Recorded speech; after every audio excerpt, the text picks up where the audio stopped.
तो चलिए दोस्तों, इस बार यूपी टेट 2026 के लिए शानदार क्लास यहाँ पर देखेंगे।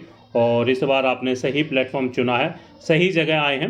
यूपी टेट एसएसटी पेपर 2 के लिए जो कहीं ना कहीं यहाँ से प्रश्न आपको परीक्षा में जरूर देखने को मिलेंगे। सेलेक्टेड प्रश्न है, कई बार प्रतियोगी परीक्षा में ये प्रश्न पूछे ही जाते हैं, आप इनको छोड़ नहीं सकते हैं। तो पहला प्रश्न आपके सामने स्क्रीन पर ये दिया गया, भारतीय संविधान कब लागू हुआ। देखिए, लागू की बात अगर करें तो आपका भारतीय संविधान लागू हुआ था 26 जनवरी 1950 को, इसको लागू किया गया था। ऑप्शन बी के साथ हम यहाँ पर चले जाएंगे। चलिए अगला प्रश्न यहाँ पर हम देख लेते हैं। अगला प्रश्न क्या पूछा जा रहा है। अगला प्रश्न आपके सामने है हरित क्रांति से। देखिए, हरित क्रांति से इसमें पूछा जा रहा है, हरित क्रांति का संबंध किससे है। देखिए, हरित क्रांति का संबंध कृषि से था। ऑप्शन बी के साथ यहाँ पर चले जाएंगे। चलिए अगला प्रश्न यहाँ पर देख लेते हैं। अगला प्रश्न पूछा जा रहा, तो यहाँ पर आपका प्रश्न दिया गया है, भारत का सबसे बड़ा राज्य क्षेत्रफल के आधार पर कौन सा। देखिए, सबसे बड़ा राज्य भारत का पूछा जा रहा क्षेत्रफल के आधार पर, तो वो आपका है राजस्थान। राजस्थान ध्यान में रखिएगा, राजस्थान है। और बाकी आप सभी हमारे चैनल के टेलीग्राम ग्रुप को जरूर ज्वाइन कर लीजिएगा। जो भी यूपी टेट के परीक्षा से लगभग 1.5 महीने पहले जो दिया जाए उसको पढ़ लीजिएगा, इस बार यूपी टेट आपका होगा। तो चलिए यहाँ पर अगला प्रश्न यहाँ पर देखते हैं। यहाँ पर पूछा जा रहा है, एक मिनट रुकिए, हाँ थोड़ा सा क्लियर कर दूँ। हाँ, तो ये तो सभी प्रश्न का उत्तर जानते ही होंगे। दांडी मार्च का यहाँ पर बात की जा रही, तो सभी जानते हैं दांडी मार्च किसने शुरू किया था। महात्मा गांधी जी ने इसकी शुरुआत की थी, दांडी मार्च की। चलिए अगला प्रश्न यहाँ पर देख लेते हैं। अगला प्रश्न आपके सामने है। देखिए, यहाँ पर पूछा जा रहा है, भारतीय संसद में कितने सदन होते हैं। ये यहाँ पर पूछा जा रहा है, तो भैया सभी जानते हैं कितने होते हैं, 2 सदन होते हैं। ऑप्शन में बी के साथ यहाँ पर हम चले जाएंगे। चलिए अगला यहाँ पर जालियांवाला बाग हत्याकांड।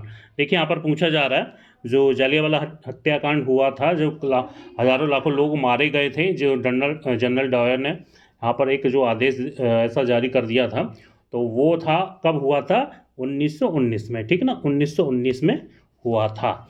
चलिए अगला प्रश्न यहाँ पर देख लेते हैं। अगला प्रश्न थोड़ा सा ठीक कर लूँ ताकि आपको सारी चीज़ें यहाँ पर दिखाई पड़ सकें।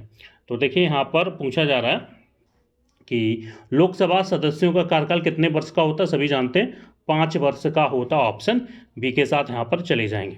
चलिए, भारत की सबसे लंबी नदी कौन सी। ऑप्शन के हिसाब से अगर यहाँ पर देखें तो आपकी कौन सी है भारत की सबसे लंबी नदी पूछी जा रही है, वो है गंगा। ध्यान रखिएगा, गंगा आपकी सबसे लंबी नदी है। चलिए अगला प्रश्न यहाँ पर देख लेते हैं, मौसम और जलवायु में अंतर किससे होता है। तो भैया सभी सी बात है, समय अगर देखा जाए ऑप्शन नंबर के साथ जाएंगे, बी के साथ चले जाएंगे, समय अवधि, ठीक है ना। समय अवधि का मौसम और जलवायु में आपको अंतर यहाँ पर देखने को मिलेगा। ऑप्शन बी हो जाएगा। चलिए अगला प्रश्न देख लेते हैं, पंचायती राज व्यवस्था किससे संबंधित है भैया। तो हम सभी जानते हैं ये प्रश्न आपका यूपी टेट में आया भी था, तो यह है स्थानीय शासन से संबंधित है पंचायती राज व्यवस्था, ठीक है ना। चलिए अगला प्रश्न यहाँ पर देख लेते हैं, भारत का राष्ट्रीय पशु कौन है। तो वो है बाघ।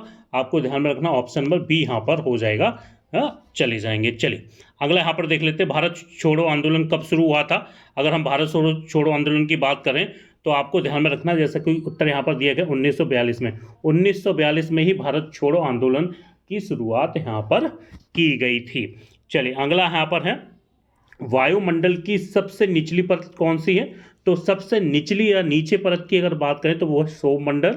सौरमंडल ही वायुमंडल की सबसे निचली परत यहाँ पर उसको हम बोलते हैं, ठीक है ना। अब यहाँ पर अगला प्रश्न है, अर्थव्यवस्था का मुख्य उद्देश्य क्या है।